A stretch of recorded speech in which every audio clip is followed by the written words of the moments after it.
All right, everybody, how's it going? It is Tuesday, October 4th, 2022, and of course, we just finished with week 4 of the NFL, so, it's only natural we move on to week 5. Regarding week 4, we did all right. We win 8-8, not the best week, but again, it seems like this season, I'm not getting, the one-score games and, the really close one-score games that are decided in, the last 5 minutes, which have been, a lot, I don't know, it's always, 6 or 7 games in a week, and it's always one of those things where, halfway through 1 o'clock or, entering the fourth quarter, I'm like, wow, I'm about to go, 8-1 on my picks to start the week, and then all of a sudden I'm 5-5, and I'm like, I don't know what happened. I don't even understand what kind of craziness just occurred.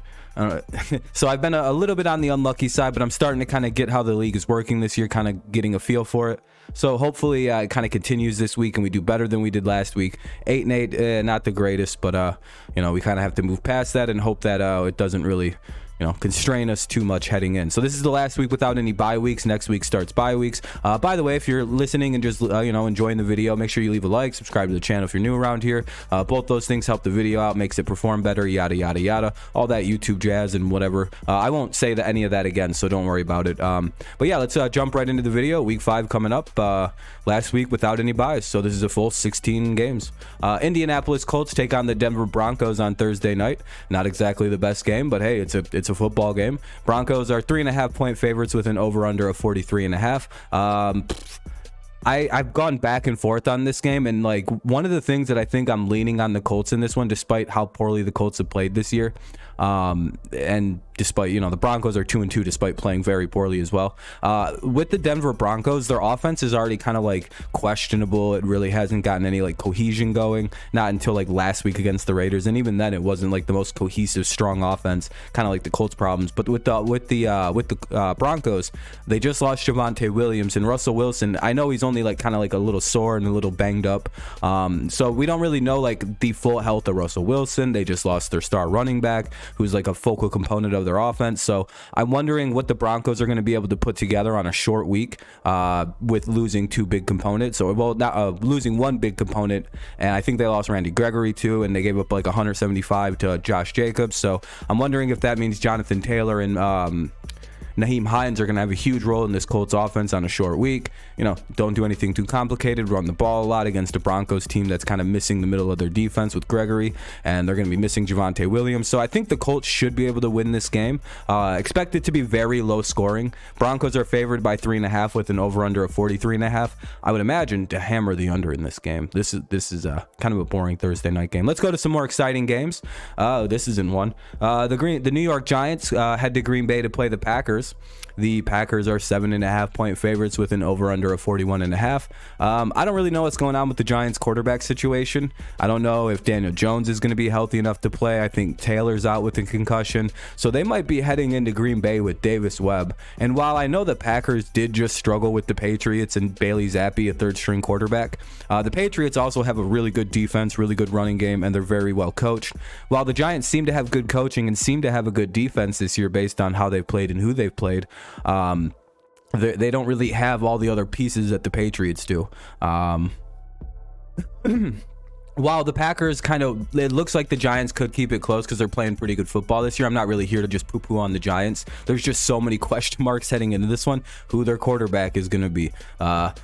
That's the biggest one. And with the Packers, they seem pretty solid. Their defense looks pretty good this year. So I would imagine the Packers can win this game primarily on their defensive abilities, not so much needing to do a crazy amount on offense. So give me the Packers in probably a pretty boring game.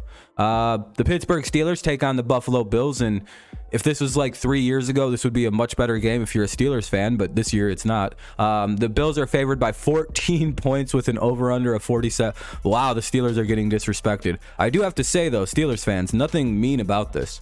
You guys do have Kenny Pickett going for you now as your starter, so I'm sure you're fine with anything that happens this year. You'd rather struggle with the future than be bad with being held back from you'd rather put your future quarterback in there and go through the growing pains with him in a bad season than put him in there next year and potentially have this bad season, the next bad. You know what I mean? It's go through the growing pains with the quarterback and just get over. You know what I mean? Have the bad season. It's probably going to be your first year under 500 with Tomlin. It's okay. You guys are all right. I can't really pick a team that gave up a game-winning touchdown to the Jets. That's a really hard thing to do. Plus, like, I don't know. The Bills' defense is really good this year. They held the Ravens to 20 points. I don't know if the Steelers are going to do much in this game with the rookie quarterback and an offense that's been really spotty this year. So give me the Bills in what should be a pretty easy win for them. I don't know about no 14 points, though. This is actually a pretty good game. The Los Angeles Chargers take on the Cleveland Browns. The Chargers are 3-point favorites with an over-under of 47.5. By the way, the lines all come from FanDuel.com. As per usual, you know, if you use the lines, go ahead, use them to gamble. But again, I use them. I just put them in there because a lot of people like to see who's favored, who the what the over-unders are. But I don't personally gamble or use them to determine my picks. So these all go in after I make my picks, just so we're aware. So it's just a coincidence that the Chargers are 3-point favorites, and I'm like, yeah, they should win by 3.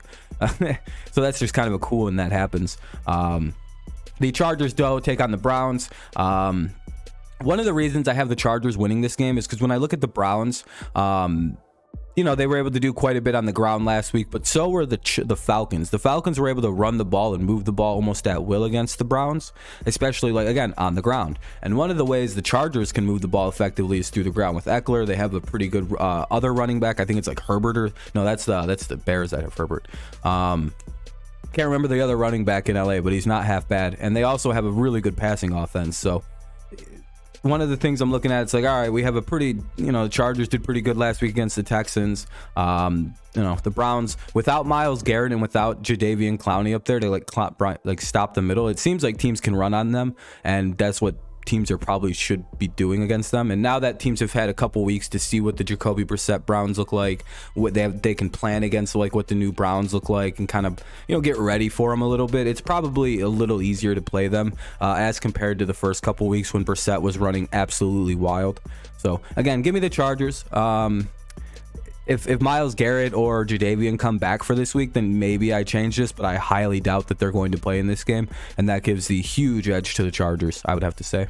Who gives a shit? The Houston Texans play the Jacksonville Jaguars. That's what it wasn't about the Chargers Browns. I don't give a shit about this game. The Houston Texans are 0-3-1. The Jaguars are 2-2. The Jaguars are 7-point favorites, very well deserved. 0.5. Over under is 44.5. I don't know what I was saying. Over under 44.5 there.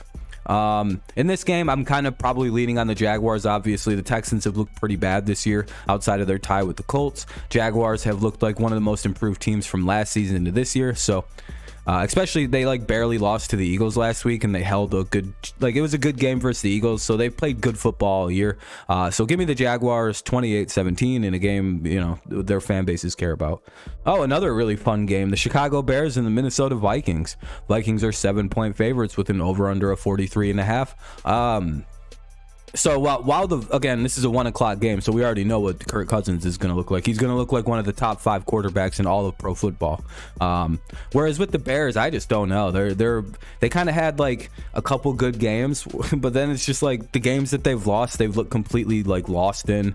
They don't really look like they can compete in those games, especially even against the Giants. There was moments that they could have been in that game and won that game. Especially I'm pretty sure at some point the Giants were down at Davis Webb and they still only managed to lose. It's just craziness with the Bears. They just seem like an off team right now. They're playing pretty decent-ish defense, but their offense seems dead. They just can't get anything going. They can't, if they move the ball, they can't score it.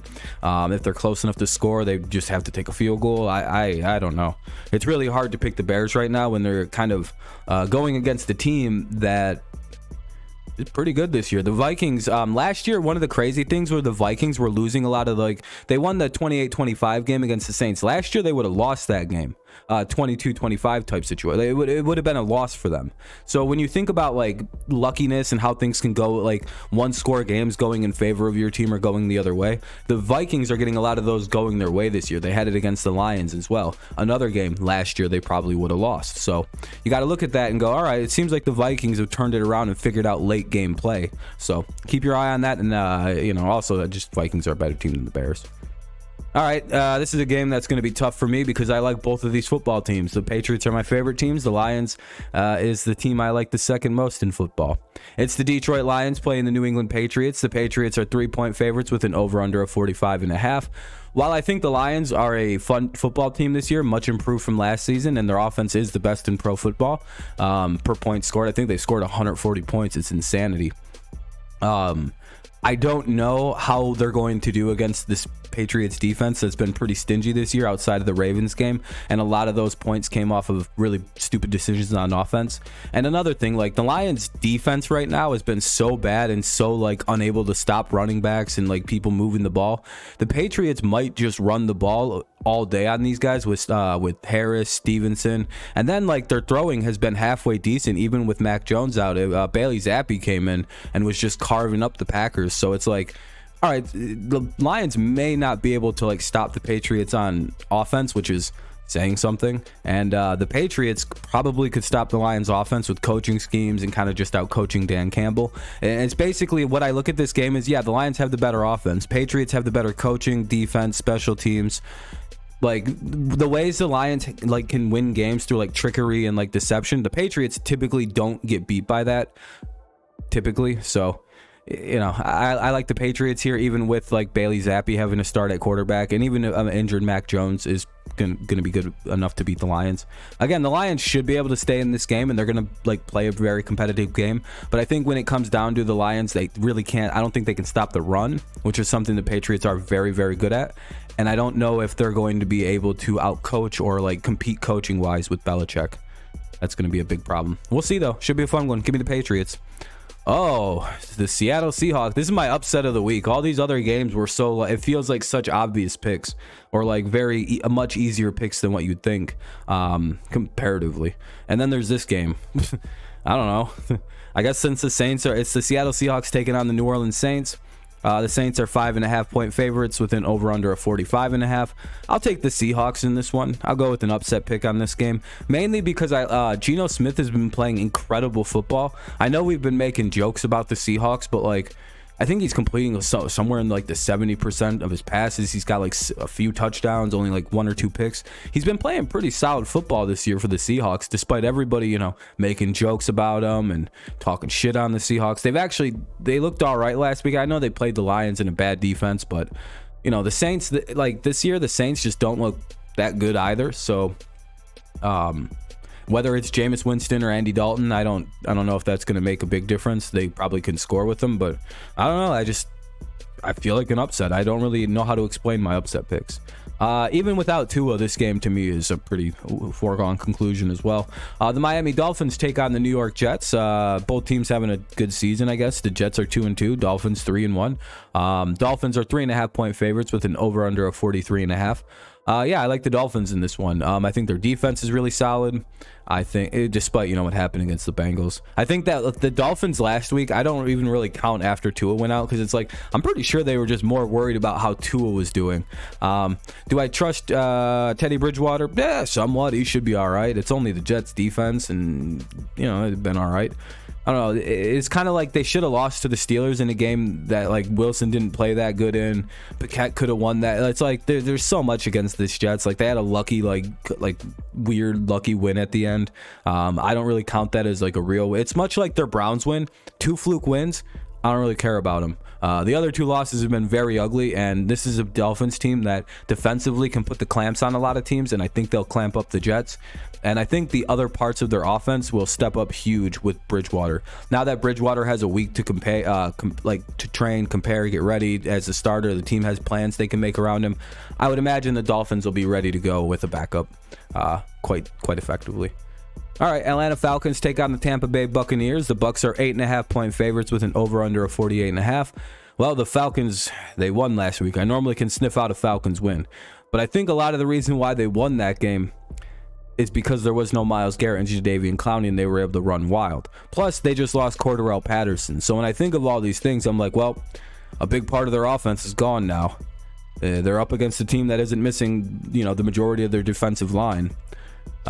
Give me the Bucs, despite losing 41-31 to the Chiefs. Give me the Bucs over the Falcons 27-21. I don't really pick the Falcons. I pick them to lose a majority of the time. So that's just kind of like a rule around here. So, oh yeah, there's a lot of games. I didn't even put the Commanders record. That's how disrespectful I am about that. They're 1-3, I believe. They might be 2-2, but they're 1-3. The Titans take on the 1-3 Washington Commanders. The Titans are 2.5-point favorites with an over/under of 42.5.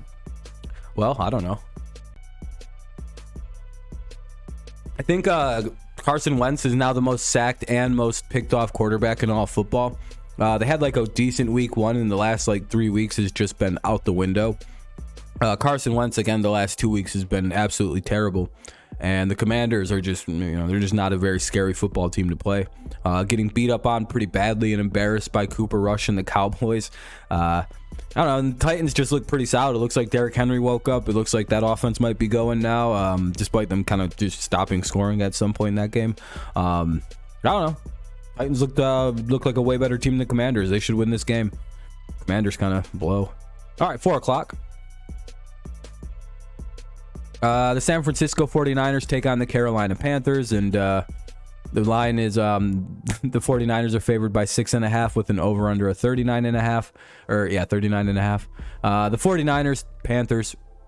The Panthers just lost their first game to the Cardinals since like 2013. I think that's a pretty bad omen for this Panthers team and Baker Mayfield, who just isn't clearly the guy to go. They were getting booed at home and stuff. It was ugly for the Panthers this last week, and now they're going up against the Niners team that's feeling pretty good. They just beat the Rams. They're probably feeling themselves. They always beat the Rams though, so it's kind of got me scared on this one. But as long as the 49ers can do like what they did last week, they should be pretty, like this, as it gets going, they should be pretty good. Their defense looked really good against the Rams, so I can't imagine the Panthers being able to do much if their defense can look like that again.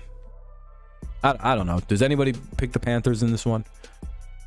Oh, this actually could be a really exciting game. The Philadelphia Eagles take on the Arizona Cardinals, 4-0 versus 2-2. Both teams coming off a victory last week. The Eagles are favored by 5.5 with an over/under of 49.5. I think the Eagles go to 5-0 in this one, mainly because with like the Cardinals, they seem to go like a good game, bad game, good game, bad game, and that's or like bad game, good game, bad game, good game. So that's why we see them at 2-2 right now. If this was like week 6 or like week 7 when they had Nuke back and everything was looking a little better for the Cardinals, I might go that way. But right now, the Eagles, they look really hard to stop. The Jaguars, again, are loaded on defense, and they were able to hold them to 29 points, whereas the Cardinals, I don't think they're that good on defense. So, like, we have a worse defense than the Jaguars going up against a Philly team. I don't know. I feel like the drop-off between the Jags and Cardinals defensively is quite actually substantial when you go and look at the two teams. So it's going to be like a way big fall. I don't know. I just don't see the Eagles losing this one. I guess the Cardinals could win. If Tyler and them play all really good. But I don't know. The Eagles right now, the way that they're playing, it's going to be really tough to beat them in this game for the Cardinals. This is a game I actually went back and forth on and almost picked the Cowboys in, but then I was like, I don't know about that. I doubt Cooper Rush wins another one.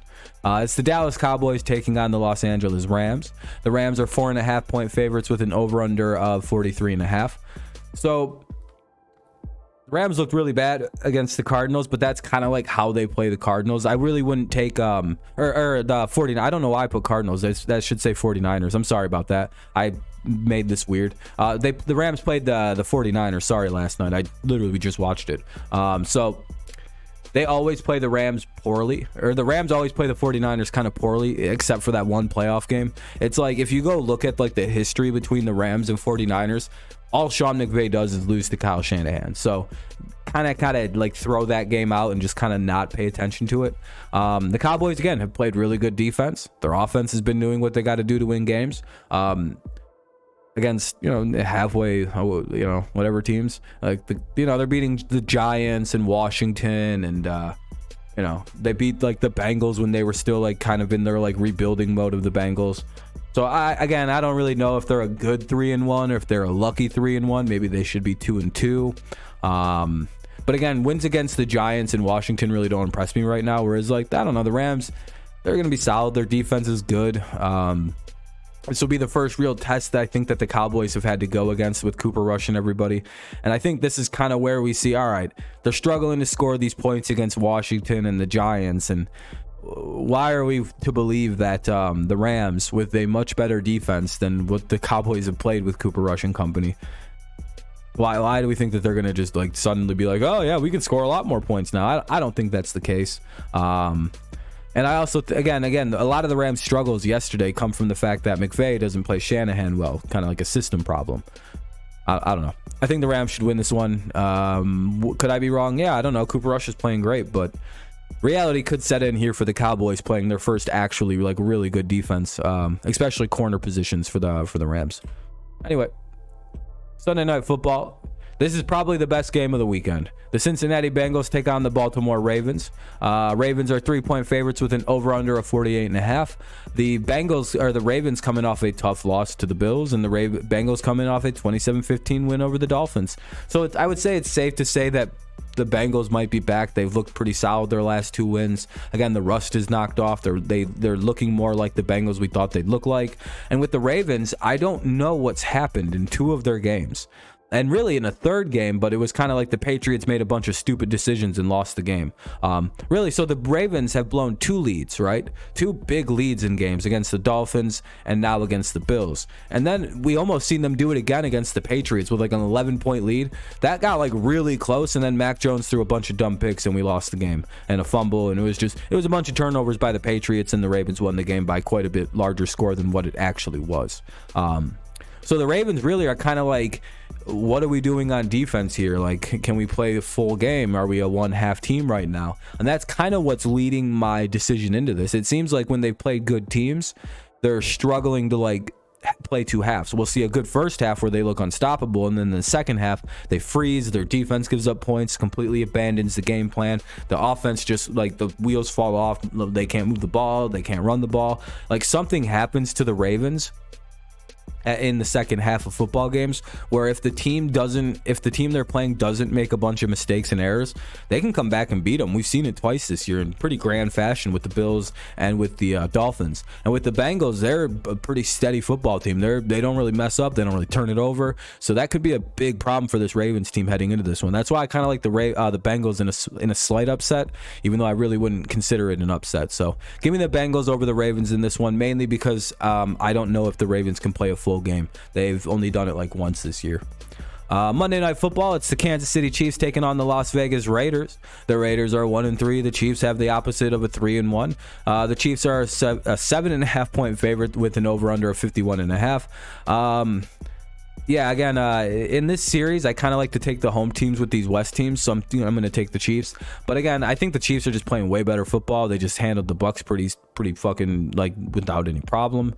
With the Raiders, again, they finally beat a team, the Broncos, who are also struggling. So it's like, yeah, it's impressive, but you kind of just beat a team without their best rush stopper and Randy Gregory, and they run for 175. Well, I wonder if there's a correlation there. So I don't know. I don't really know if the Raiders are here yet, if they're ready to go. I need to see more than just one good game from them. This could be a chance for them to really prove it, to show that they're here. But right now we know the Chiefs are good. They're ready. They're scoring points. This is like the second time they've hit into the 40s. So it seems like the Chiefs are a pretty solid team this year, and they seem to be handling their business quite well. At home, I'll always go with the Raiders at the home team in this kind of game, but maybe if this was in Las Vegas and it was week 7 and we knew what the Raiders actually were, yeah, you could probably go with an upset. But right now, give me the Chiefs. I don't think an upset's possible as it currently sits anyway. Like I said, we went 8-8 last week. That gets us to 28, 35-1, which is pretty goddamn abysmal. But hey, you know what? Like I said though, at the beginning, we're getting a lot of these like really weird close one-score games wrong, and I hope that starts to what's the word? Change as we go along, I guess that's the right word. But yeah, that should be pretty well wrapped up.